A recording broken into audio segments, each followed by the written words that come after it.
All right, I want to talk about this finally. Here's a little short viral video that some people are talking about online. There are no audible words in the video, but I'll play it for you and then describe it for those listening to the audio podcast. Just about 10 seconds long. Here it is.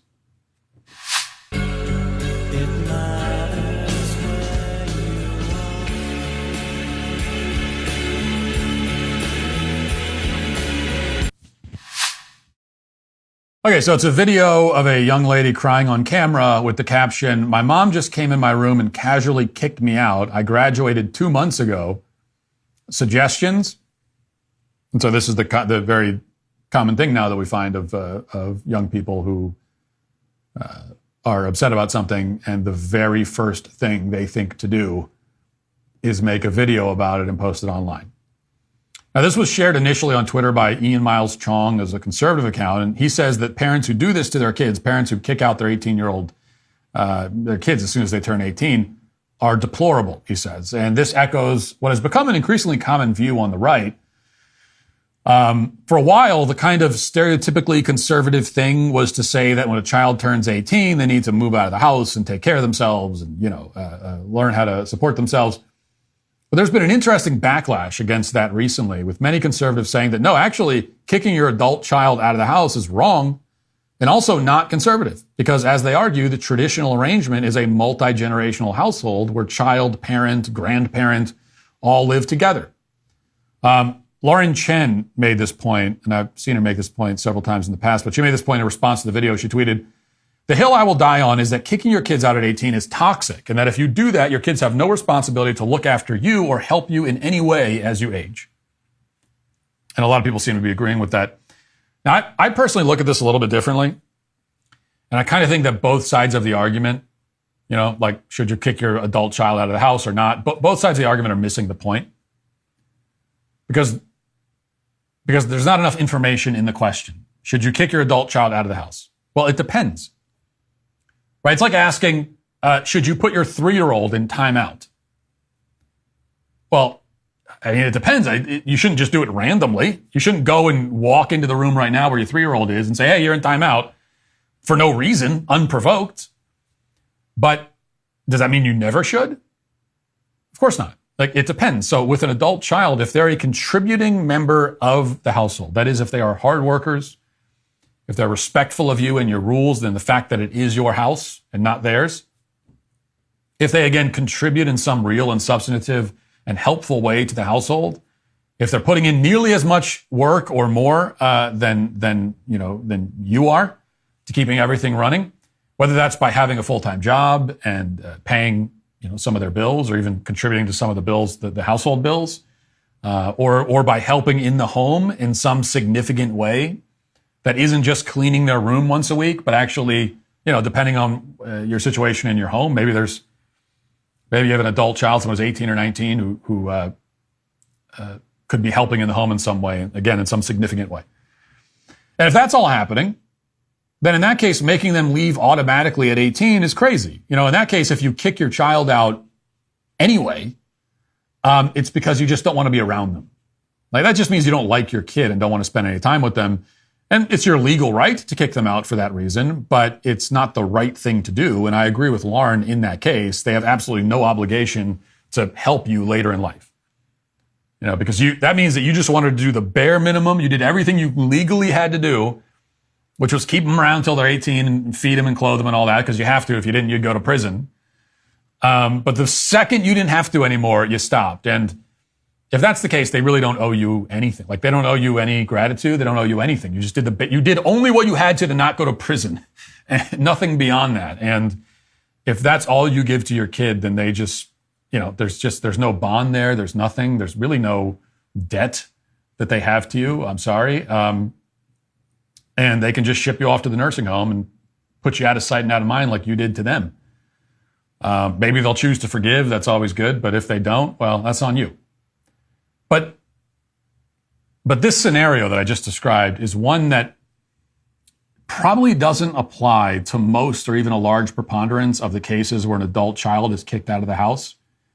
I don't think that's happening very often. It's certainly not common, right? Here's what's more common. And this is what's justified in my view. Not just justified, but necessary, I think. You can and should make your adult child leave your house if they are lazy, non-contributing, not working, whether out of the home or in it, not doing anything productive, not respectful to you and your rules and your house. If they're entitled brats sitting around all day on their phones and whatever, then yeah, you should kick them out. Does that apply to the girl in the video there? I have no clue. I have absolutely no idea. But I'm speaking in general. If that's the case, then yeah, you should kick your... Now, it also means that you have gone wrong as a parent, that you've raised a kid that acts like this. But either way, like your child desperately needs to grow up, and for their own sake, the only way to force that issue is probably the sink or swim method.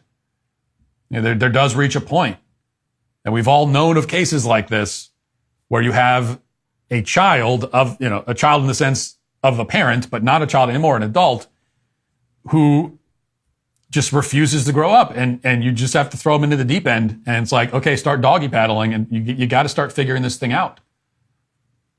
And I think that's a lot more common. I think that's more common when you have adult kids who are kicked out of the house. It's more that. And what I will say is that I'm not saying it's never happened. I've never personally encountered a situation where you had a hardworking, contributing, mature adult child in the house who was kicked out anyway. I'm sure it's happened. I've never known that. I've never seen that in person. What I have seen many times is when you have a lazy, good-for-nothing, adult still living at home who should be kicked out but isn't. To me, that's a lot more common. Now, I also think that young men, should move out of the house at some point regardless. It's good for them to learn to live on their own, but I don't think you should evict them out of nowhere if they are, as I said, hard workers, respectful, etc. But at some point, if you're a young man, I think it's good experience to live on your own for a while before you get married and have a family of your own. Young women, I think, don't necessarily ever have to live on their own. It's perfectly fine for a young woman to go right from living with her parents to living with her husband. But even in that case, she needs to be contributing to the household when she's living with her parents. She cannot be infantilized. She cannot be allowed to be like a lazy bump on a log. You can't, male or female, you cannot allow that. And because, yes, multi-generational households are traditional. That's what you find. You find it in many cultures still today, and historically, that's all there was. But what do you think was happening in a multi-generational household out on the frontier in the 1880s or whenever? Everybody was working. Everybody was pitching in. Everybody was up at dawn doing something. You didn't have a 23-year-old physically capable adult child sitting around all day while the parents did everything. That just didn't happen. It couldn't happen. It would not have happened. It wouldn't be allowed. I mean, if you were a 12-year-old back then, that wouldn't have been allowed. You had to contribute, even as a child. But as an adult, especially so. So that, when we talk about multi-generational households, traditionally, that's what we mean. It means that keeping the family together because you want to keep the family together, but also because you need more hands on deck to help around the house, help out on the farm, go hunting, whatever, That's what it used to be. It's just that now, when we talk about multi-generational households, in many cases, that's not what's happening. That 23, 24-year-old is not out hunting for the family. He's not out on the farm. He's not getting up at 5 a.m. to milk the cows. Like, he's getting up at 10 a.m. and he's on his computer, on his phone all day. That's what it often means.